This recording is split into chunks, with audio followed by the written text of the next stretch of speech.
السلام علیکم ورحمۃ اللہ وبرکاتہ۔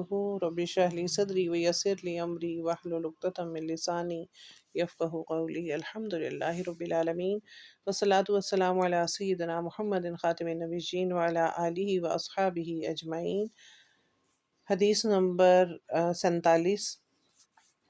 حضرت انس رضی اللہ تعالیٰ عنہ روایت کرتے ہیں، کہتے ہیں کہ مجھے حضرت عبادہ بن ثابت رضی اللہ تعالیٰ عنہ نے بتایا کہ ایک بار نبی کریم صلی اللہ علیہ وسلم شب قدر کے متعلق بتانے کے لیے باہر تشریف لائے۔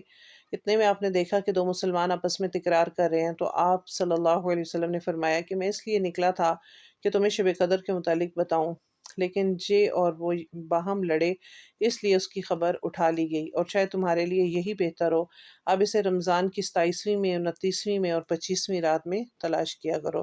یہ مسلم کی روایت میں ہے کہ چونکہ فلاں فلاں شخص لڑے، اس لیے میں شب قدر کی خبر بھول گیا، اور بھولنا اس لیے بہتر ہوا کہ تم شب قدر کی مبارک ساعتوں کو پانے کی کوشش کرو، اور ایک رات متعین ہو جاتی تو لوگ صرف اسی رات میں عبادت کرتے، لیکن مختلف راتوں کی وجہ سے اب انہیں عبادت کا زیادہ موقع ملے گا، اور شب قدر کا اصل مقصد بھی عبادت اور توجہ اللہ ہے۔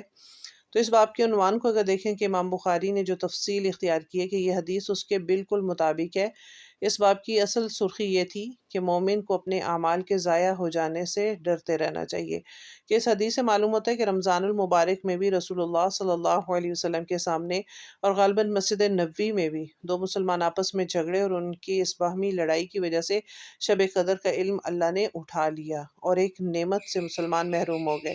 اور دوسرا یہ کہ مسلمان کو گناہ سے ڈرنا چاہیے، کہیں کوئی پچھلا عمل ضبط نہ ہو جائے اور کوئی نعمت جو ملنے والی ہو وہ عطا نہ کی جائے۔ اور یہ بھی مرجیہ فرقے کا رد ہے جو کہتے ہیں کہ ایمان کے بعد پھر مسلمان کے لیے کوئی خطرہ نہیں ہوتا۔ تو اللہ تعالی ہم سب کے ایمان کو سلامت رکھے۔ سبحانک اللہم و بحمدک، نشہد ان لا الہ الا انت، نستغفرک و نتوب الیک۔ السلام علیکم ورحمۃ اللہ وبرکاتہ۔